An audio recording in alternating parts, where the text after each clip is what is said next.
starting life as a standalone movie, Rodan ended up becoming one of the most important figures with Godzilla going forward. Not only was the film Toho's first ever coloured movie for a kaiju flick, it was also like one of the best in my opinion, and it's definitely one of the scariest. Rodan even ended up becoming that influential that he still appeared in movies to this day, especially with 2019's Godzilla King of the Monsters, where he plays one of the biggest roles in the film, and Rodan's pretty good. I can't lie about that. For this review, we're going to be looking at Rodan the Flying Monster, which is basically the Americanized version of the film. It's pretty similar to the original, just adding a few extra scenes, cutting out kind of the needless parts of the movie, and overall making it a much quicker, more action-focused experience. Essentially, in my opinion, making a much more interesting movie, as there's a lot more action in this version than there is in the original, and all the stuff that's unnecessary is cut. So, without further ado, let's look into Rodan, and it's a pretty good experience.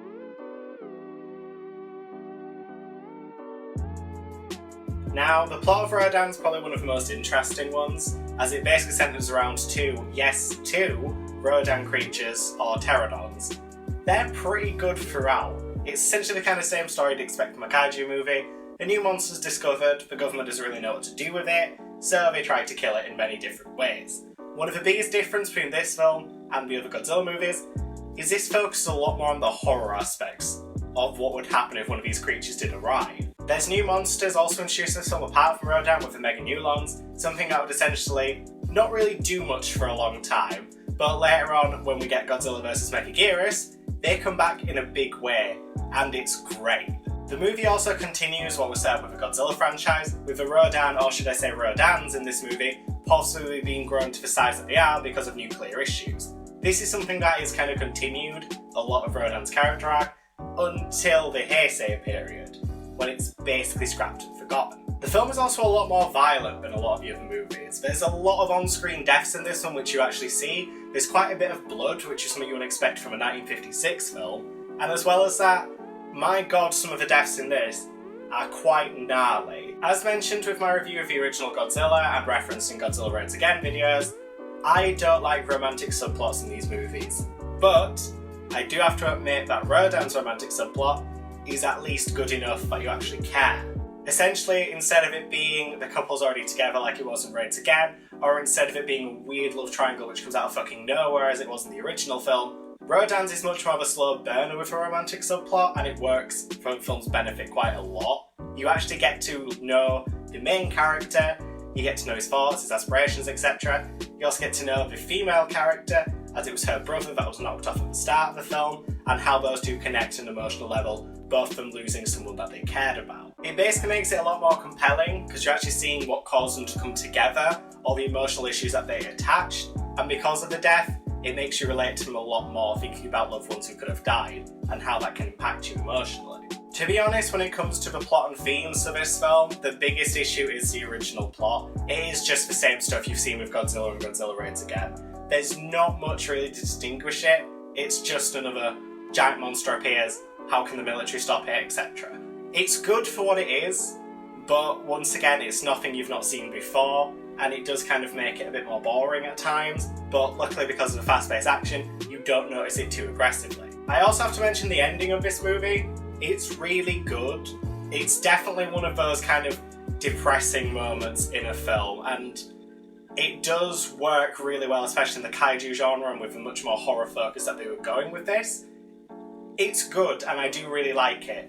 I just wish that they tried to do something a little bit more original before the ending, and this would have been a much more solid experience, but it's still very good.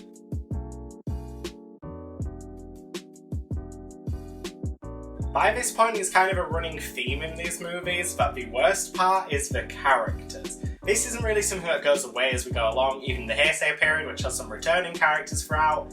Not many of them get character development that often, and Rodan's probably one of the biggest issues, is that its characters, despite having a good plotline, are pretty generic. I'll openly admit that Shigeru is a very interesting protagonist at times, but similar to the original Godzilla, it's just another stock protagonist that you basically follow just to see Rodan and his, well, the Rodans. The rest of the characters are basically just there as in the original Godzilla and Raids Again, mostly just to give out exposition, plot points, etc. Doctor character in it's pretty good, but even though he's on screen almost as much as Shigeru, he's not that compelling. It's kind of disappointing, and his love interest, good actress, she does alright. There's a couple of parts which she does act horrifically and they're hilarious, but once again, it's just another female character who ends up with the protagonist at the end of the film. There's not much really to go here, which is why I'm keeping it kind of short,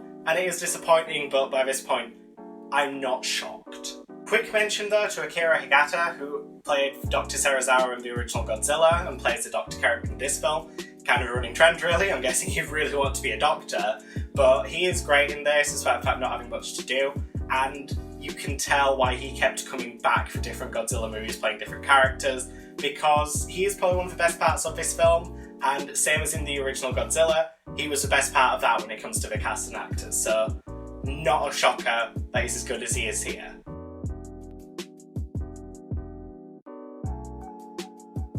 Ishiro Honda returns to direct this film, and he's quite good in this. There's a lot more interesting shots, especially for when the Rodan egg hatches at the start of the film, well, halfway through the film, and it's good to watch. He's definitely improved a lot compared to the original Godzilla. It's no wonder really that he ended up becoming such an influential Japanese director later on, because with early work like this, it shows how good he could be with the right kind of team and the right kind of budget. He just needs a little bit more experience, in my opinion. The biggest negative for this film, and I am rating it quite harshly for this, is that it is Toho's first ever colour kaiju movie.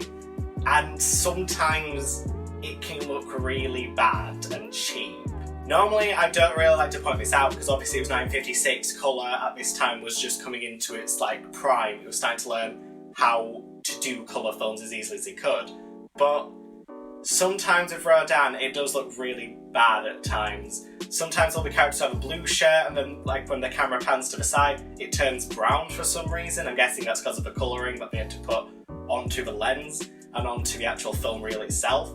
But even though it's for the time, it can be distracting, especially in modern day.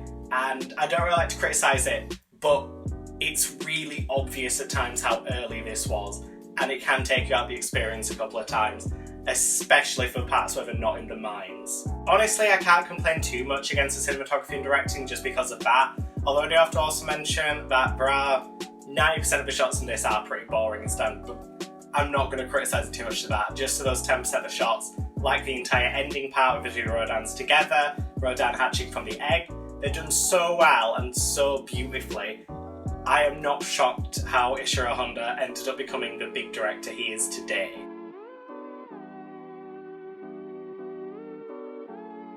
Now, as a big fan of My Bloody Valentine, I just have to say I love films set in mines for some reason. I think it's to do with the isolation. It allows the horror to truly spread. It makes it much more terrifying because hardly anyone can hear you, everything's echoed, there's not really any means of escape apart from a lift which can be disabled, or a very long walk or mini train journey to escape. It really does allow the horror and tension to grow, and the set designs really help set that up. Even some of the sets that aren't set in the mine, such as the little house where the Megan Newlon appears, a lot of the external shots, it's all done extremely well, and the set design of this film, especially compared to Raids Again, is done so good. I'm very happy with it, and it's probably one of my favourite parts of the film as a massive film geek.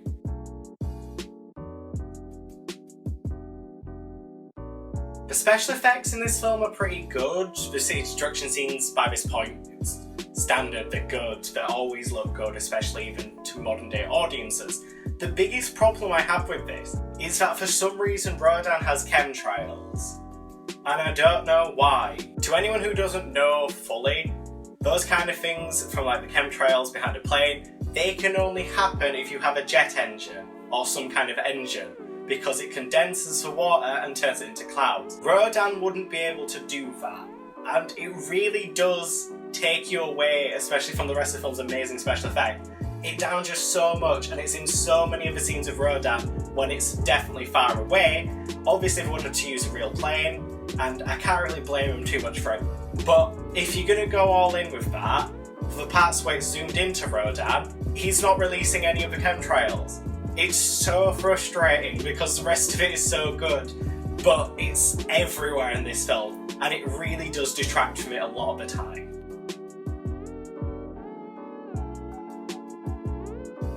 My darling love, Ikari Fube has returned to the franchise, and with it he's brought some amazing tracks from Rodan. The problem is, because I'm watching the American version, half of them are fucking cut out for some reason. The original score in this film is absolutely brilliant, I can't fault it at all. Rodan's theme, which is still kind of used to this day, is great, but as I said, the Americanized version for some reason cuts out so much of the original score, replaces it with the generic stock music you basically heard in Godzilla Raids Again, and it takes out so much of the experience, because you'll have these bombastic, massive pieces of music, then the next second you'll have the like sad violin and the sad cello, and it's just really frustrating.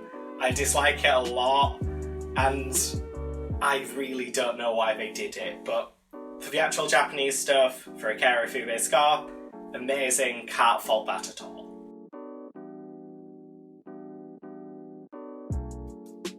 Finally, after 2 movies, the sound effects in this are actually fucking good. The actual soundscape in this movie is very ambient. I like it a lot, especially the parts in the mine once again because I love mines, but it sounds isolated, it sounds quiet, but yet echoey in that kind of mysterious, unknowing way. It's done extremely well in this movie, but once again, certain sound effects like planes, missiles, it's just got no context and it's very irritating.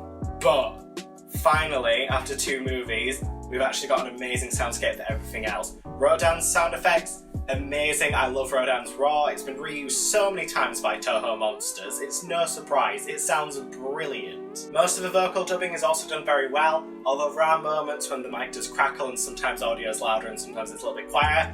Not so much that you'd notice every time, but it is there and does need to be pointed out. But apart from that, finally we've actually got some sound effects which sound good in the Godzilla franchise.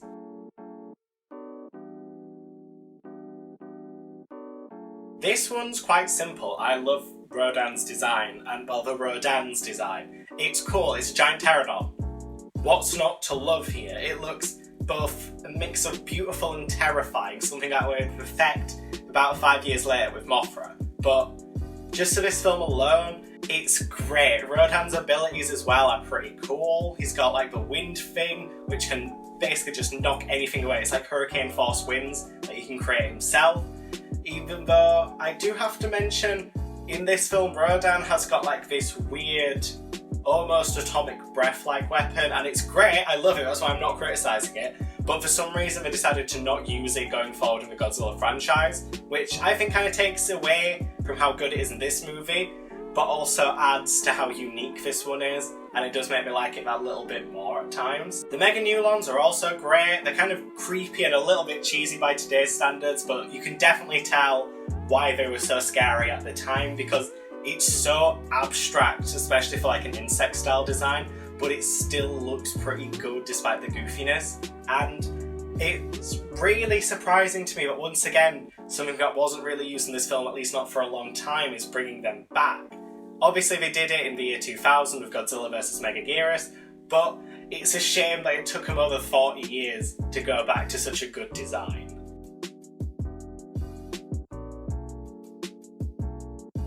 This film, similar to the original Godzilla, doesn't really have 2 monsters going up against each other.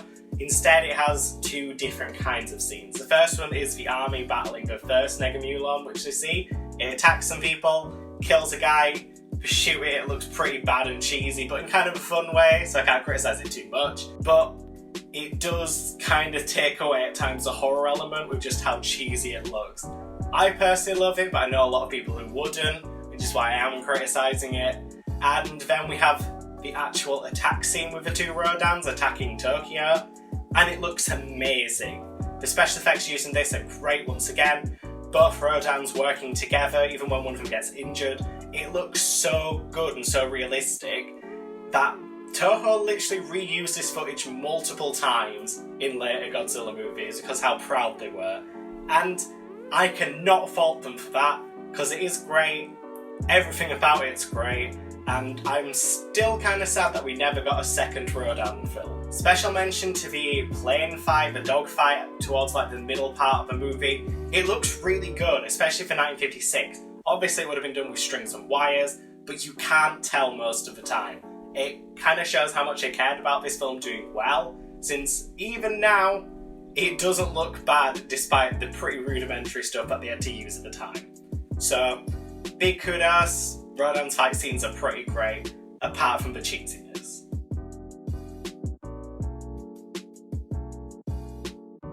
Despite being a pretty average movie and quite dated by today's standards, Rodan is probably my second favourite film before the King Kong vs Godzilla era going forward with the shower stuff, because it is trying to be unique, it is trying to be different. He adds a monster that we'd never seen before. I mean, a flying monster in 1956 is very difficult to pull off well. You've got a lot of strings attached, etc.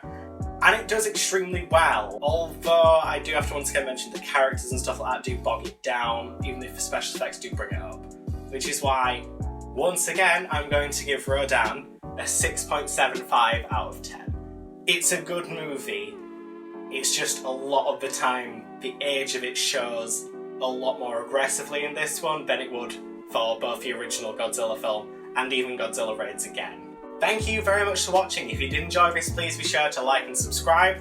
If you want to, you can follow my Facebook page, which is currently Jackson Reviews, I think. I'm trying to change it to the Horror Critics, but Facebook just isn't having it. Now, if you head up here, then you'll see a playlist of all the other Godzilla reviews I've done now or in the future, depending on when you watch this.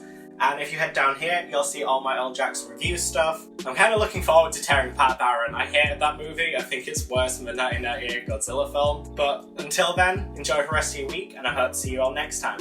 Goodbye!